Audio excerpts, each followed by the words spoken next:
नमस्कार। आज हम बात कर रहे हैं वेदांता के ताज़ा तिमाही नतीजों की।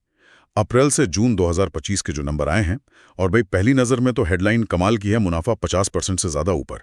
पर क्या ये पूरी कहानी है? आज हम इसी की थोड़ी गहराई में जाएंगे।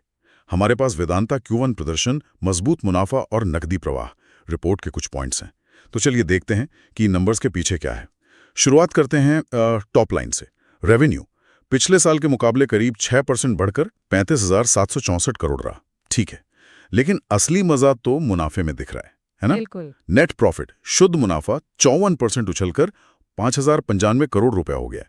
और ये मार्केट के अनुमान से तो मतलब लगभग डबल है। करीब 2353 करोड़ का अनुमान था। यहाँ क्या हुआ? हाँ, ये 54% का जंप जो है वो काफी इम्प्रेसिव है, लेकिन इसमें एक पेंच है, थोड़ा समझना होगा।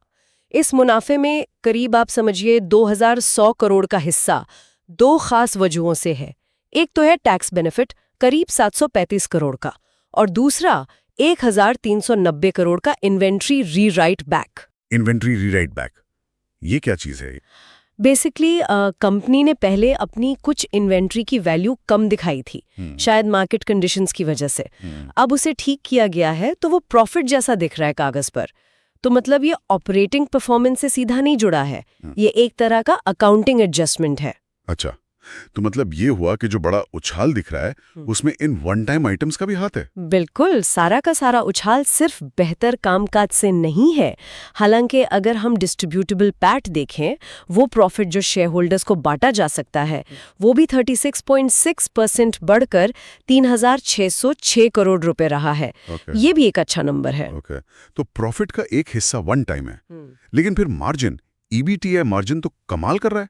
47% बढ़कर 10,275 करोड़ रुपए EBITA, और मार्जिन खुद लगभग 1,000 बेसिस पॉइंट्स, मतलब पूरे 10% पॉइंट्स बढ़कर 34% पर।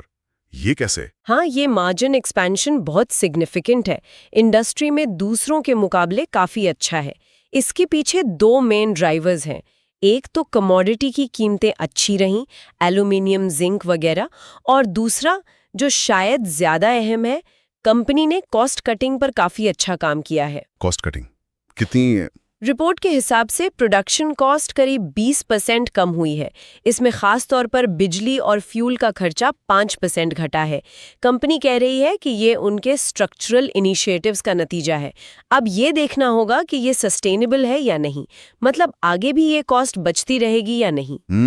ये जरूरी सवाल है। खैर, तो बेहतर कीमतें और कॉस्ट कंट्रोल। अगर हम अलग अलग सेगमेंट्स को देखें, कंपनी के जो अलग अलग बिजनेस हैं, वहां क्या चल रहा है? एल्यूमिनियम का प्रोडक्शन थोड़ा सा ही बढ़ा है, 1%, पर उसने ईबिटा में अच्छा कंट्रीब्यूट किया है। जिंक की सेल्स वॉल्यूम इंडिया में 5% गिरी है, लेकिन इंटरनेशनल प्रोडक्शन 50% बढ़ा है, उसका भी अच्छा योगदान रहा ईबिटा में। और कॉपर प्रोडक्शन तो 119% बढ़ा है, वो काफी अच्छा है। वाह, लेकिन हाँ, एक लेकिन है। ऑयल एंड गैस सेगमेंट, यहाँ प्रोडक्शन पिछले साल से 17% गिर गया है। 8.5 मिलियन बैरल ऑयल इक्विवेलेंट रह गया। ये थोड़ी चिंता की बात हो सकती है, खासकर जब मेटल्स अच्छा कर रहे हैं। हाँ, ये गिरावट थोड़ी ध्यान खींचती है। अच्छा, अब आते हैं कंपनी की तिजोरी पर। कैश फ्लो और कर्ज। प्रॉफिट बढ़ा, मार्जिन बढ़ा, पर क्या हाथ में कैश भी ज्यादा आ रहा है? कर्ज की क्या स्थिति है? यहाँ भी खबरें अच्छी हैं। कंपनी का फ्री कैश फ्लो, मतलब कैपेक्स या पूंजीगत खर्च से पहले, काफी मजबूत रहा है। 4,371 करोड़, जो पिछले साल से 41% ज्यादा है। तो हाँ, कैश जनरेशन अच्छा है। और कर्ज? कर्ज के मोर्चे पर भी सुधार है। Net debt to EBITA ratio, जो कर्ज चुकाने की कैपेसिटी दिखाता है, वो 1.54 गुना पर आ गया है। पिछले साल ये 1.88 गुना था, तो ये बेहतर हुआ है। और कंपनी के पास कैश भी अच्छा खासा है, करीब 16,692 करोड़। तो मतलब बैलेंस शीट थोड़ी मजबूत हुई है। बिल्कुल, इससे कंपनी को फ्लेक्सिबिलिटी मिलती है, चाहे वो आगे इन्वेस्ट करे, कर्ज चुकाएं या डिविडेंड दे। और डिविडेंड की बात करें तो 7 रुपए प्रति शेयर का अंतरिम डिविडेंड भी अनाउंस किया है इन्होंने। हाँ, जो इसी मजबूत कैश पोजीशन को दिखाता है।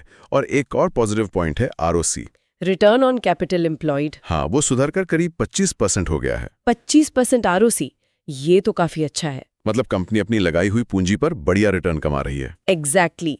तो ये सारे फैक्टर्स, बेहतर कर्ज रेशो, मजबूत कैश फ्लो, अच्छा ROCE, ये सब मिलकर कंपनी की फाइनेंशियल हेल्थ में सुधार दिखा रहे हैं। ठीक है। तो कुल मिला के इस तिमाही का निचोड़ क्या है? ये सिर्फ अच्छी किस्मत और अकाउंटिंग का खेल है या वाकई कंपनी के ऑपरेशन में सुधार है? देखिए, ये मिलीजुली तस्वीर है। कोई शक नहीं कि मार्जिन और कैश फ्लो के लिहाज से तिमाही शानदार रही है। कॉस्ट कंट्रोल और अच्छी कमोडिटी कीमतों ने मदद की है। लेकिन वो जो वन टाइम गेन्स थे, टैक्स बेनिफिट, इन्वेंट्री एडजस्टमेंट, उन्होंने भी नंबर्स को चमकाने में रोल प्ले किया है। मेटल्स का कोर बिजनेस मजबूत लग रहा है, पर ऑयल एंड गैस पर नजर रखनी होगी। तो आगे क्या? ग्रोथ कैसे आएगी? आगे की ग्रोथ इस पे डिपेंड करेगी कि कंपनी कॉस्ट कंट्रोल कितना बनाए रखती है और हाँ, कमोडिटी मार्केट कैसा रहता है। ये बाहरी फैक्टर्स भी अहम रहेंगे। तो संक्षेप में कहें, ऑपरेशनल एफिशिएंसी दिखी है, कुछ फाइनेंशियल मदद भी मिली है, लेकिन ऑयल एंड गैस एक एरिया है जिस पर ध्यान देना होगा। बिल्कुल। और यहीं पर एक सोचने वाला सवाल छोड़ जाते हैं। हमने देखा कि अच्छे मुनाफे में कमोडिटी कीमतों और कुछ वन टाइम फैक्टर्स का भी हाथ था। अब सोचिए, अगर आगे चलकर बाहरी माहौल थोड़ा मुश्किल होता है, मान लीजिए कीमतें गिरती हैं, तो फिर इसी लेवल की प्रॉफिटेबिलिटी बनाए रखने के लिए वेदांता को अपने ऑपरेशन में, अपने काम करने के तरीके में कौन से टिकाऊ स्ट्रक्चरल बदलाव करने होंगे? इसी सवाल के साथ आज की ये चर्चा यहीं रोकते हैं।